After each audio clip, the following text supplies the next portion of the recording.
Assalamu alaikum, karibuni tena kwenye channel yangu Mapishi Poa. Natumai nyote mwazima. Kwa hiyo leo tutakuwa na mapishi ya biriani ya nyama ya mbuzi ndio tutatumia leo. Kutengeneza biriani sio ngumu kama watu wanavyodhania. Kwa hiyo makinikeni tupate kujifunza. Kwa hiyo hapa nina nyama yangu ya mbuzi nusu kilo, hiyo nilichemsha, na wakati wa kuchemsha niliweka tu maji nusu kikombe, nikachemsha kwa pressure hadi itakapoiva. Make sure haiivi sana, kwa sababu ikiiva sana wakati tunapotengeneza ile rojo itavurujika. Alafu hapa nina vitunguu vangu 4 vikubwa nilivyovislice vembamba hivyo. Usivifanye vinene sana kwa sababu tukizifry zikauke vizuri. Alafu hapa nina viazi vangu 3 vikubwa nilovikata namna hiyo, nikaziweka rangi ya biriani au yellow food coloring. Pia tuna maziwa mala nusu ya kikombe, na mnajua ikiwa hauna maziwa mala utapima maziwa nusu ya kikombe, alafu uyakate kwa nusu ya limau au limau moja nzima, na uyawache kwa dakika kama 10 hivi, alafu yatakuwa maziwa mala. Pia nina tomato zangu za madonge 2 ambazo ninazigrate vizuri. Kwa wale wasiopenda kugrate wanaweza tu kublend hizo tomato 2, lakini bora zaidi ni kuzigrate. Alafu hapa na vikombe vangu 2 vya mchele nilivyoviosha vizuri. Make sure mchele umeuosha vizuri, ukauacha na maji kama kwa dakika 30 kabla ya kupika, ili ufure vizuri wakati wa kupika. Sasa tunakuja kwenye spices zetu, na tuna kifungu kimoja cha dania tuliokata vizuri. Tuna mdalasini nusu ya kijiko kidogo, pilipili manga pia nusu ya kijiko, bizari nyembamba nusu ya kijiko, iliki 4, tangawizi kidogo kama size ya nusu kijiko, thom 4 na pilipili kali 1. Pia tuna tomato mkebe vijiko vikubwa 4. Bismillah. Kwa hiyo mwanzo tutaanza kuponda thom zetu, tangawizi na ile pilipili kali. Tutaiponda hadi itakapolainika. Alafu sasa tutaweka mafuta yetu kwa moto, tuache yashike moto, alafu tutaanza kukaanga vitunguu vyetu. Tutaanza kuweka vitunguu vyetu vyote 4. Make sure uweki mafuta mengi, unaweka tu kiasi ya kukaanga hivyo vitunguu. Unaviweka vote na unaviacha vitokote hivi kwa dakika kama 5. Vikishaanza kukauka yani hivi, tunaanza kuvikoroga. Tunavizungua ili visishike kala upande mmoja peke yake, na tupate kala nzuri ya golden brown. Kwa hiyo tunavizungua huku tukiviacha, hadi vitakapoiva na viwe kala ya golden brown kama hivyo mnavyoona. Alafu tunavitoa.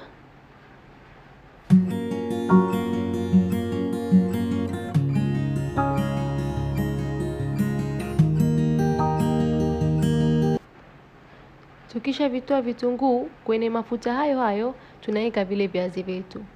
Viazi tunavikaanga tu for coating, yani coating ile kala. Hii itachukua tu kama dakika 3 dakika 4 hivi, alafu unavitoa tu. Tukisha tayarisha kila kitu, sasa tunachukua sufuria yetu na yale mafuta tuliokaangia kitunguu na viazi, tunaweka kama 3 tablespoons kwenye sufuria. Alafu sasa tunaweka ile dawa yetu tulioponda ambayo ilikuwa ni thom na tangawizi na pilipili. Tunaikoroga kama kwa dakika 1 tu hivi. Tunaikoroga. Na ikishaanza kutoa harufu, tunaweka zile iliki zetu 4, tunaweka mdalasini wetu, tunaweka pia pilipili manga, tunaweka pia na bizari. Alafu tunakoroga ili hizo dawa zichanganyike vizuri. Baada kama dakika 1 nyingine, sasa tunaweka tomato paste yetu yote, tunaiweka, tunakoroga. Alafu tunaweka zile tomato zetu, tunaweka na chumvi kidogo. Alafu tunakoroga tena hadi vitu vichanganyike vizuri. Sasa tunakuja tunaweka ile maziwa mala yetu. Siri ya maziwa mala ni kuwa inafanya biriani izidi ule utamu. Watu wengine hawaeki, lakini mimi napenda kuweka kwa sababu inazidisha utamu wa biriani. Kwa hiyo sasa tunakaribia kupata rojo letu. Tukishaweka maziwa mala, tunaiwacha itokote hivi for like 5 minutes. Ikisha tokota, tunakuja tunaweka nyama yetu pamoja na ile maji kidogo ambayo ilikuwa yamebakia, yani ile supu yake ya nyama. Tunaweka pia na vile viazi vyetu. Kisha tunakoroga vizuri. Alafu sasa tunapunguza moto, tunafunika. Tunaiwacha kwa dakika kama 5 hivi ili hivyo viazi vyetu viive. Vikishaiva, tunaweka dania. Tunaweka na vile vitunguu vyetu. Ikiwa unataka unaweza kubakisha kidogo vitunguu kuweka kwa wali. La ikiwa upendi vitunguu katika wali, unaweka vote. Na sasa tunafunika rojo letu la biriani. Tunapunguza moto iwe mdogo. Tunawekelea kitu kizito juu ya hiyo lid. Tunaiwacha kwa dakika kama 15 hivi. Na tunakuja tunaifungua. Na sasa rojo letu la biriani lipo tayari. Kama mlivyoona, imetuchukua in total like 30 minutes peke yake kufanya hiyo rojo ya biriani. Kwa hiyo sasa tunatayarisha wali wetu wa biriani.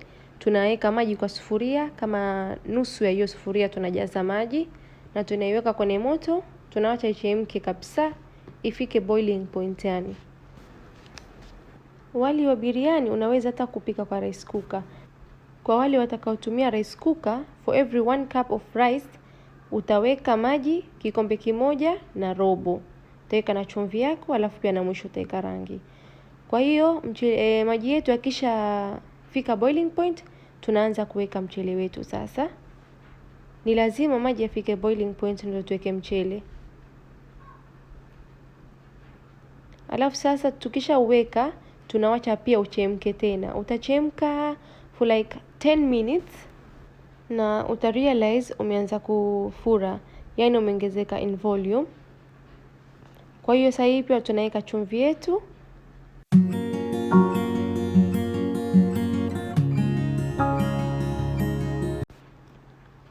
Baada ya dakika kama 10 hivi, we'll check our rice. Tuangalie, utaona ishaanza kuiva yani.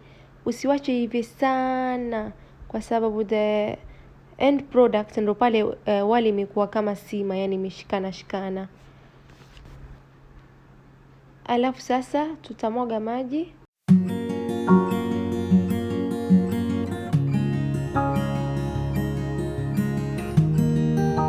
Alafu tutauregesha katika ile sufuria na tutaweka about 2 tablespoon yale mafuta tuliotumia kukaanga vitunguu na viazi. Alafu pia on one side tutaweka rangi yetu ya biriani. Kwa wale ambao ni wapya katika upishi kupata hiyo kala, tunaweka maji kidogo na yellow food coloring au rangi ya biriani, tunakoroga vizuri alafu ndo tunaiweka hapo kwa wali. Sasa tunaregesha sufuria yetu kwa moto, tunapunguza moto uwe mdogo kabisa. Tunafunika na gazeti letu. Tunaweka na lid. Alafu juu yake tunaweka kitu nzito. Tunaiwacha iive for like 15 minutes na baada hizo dakika wali wetu utakuwa uko tayari. Kwa hiyo tunakuja tunageuza vizuri. Please utumie wooden spoon kugeuza ili usivunjike vunjike. Tunageuza ili rangi ishike kila pahali. Na sasa hii wali wetu uko tayari sasa. Kwa wale watakaoona wali wao umekuwa mashondea, ni kwa sababu waliweka maji mengi au waliacha mchele ukachemka sana. Na kwa wale watakaopata wali wao umekauka sana, ni kwa sababu hawakuacha ukachemka sana, ndio maana ukakauka. Kama mlivyoona, kutengeneza biriani ni rahisi tena sana, hata kuliko pilau. Kwa hiyo ningependelea nyote mjaribu ni recipe. Serve wali wako vizuri kwenye sahani yako, alafu juu yake uweke rojo lako na biriani yako iko tayari, utapata kufurahisha familia. Asanteni kwa kutizama video yangu. I hope you guys have really enjoyed watching this video. Please don't forget to subscribe, to like and to share with your friends.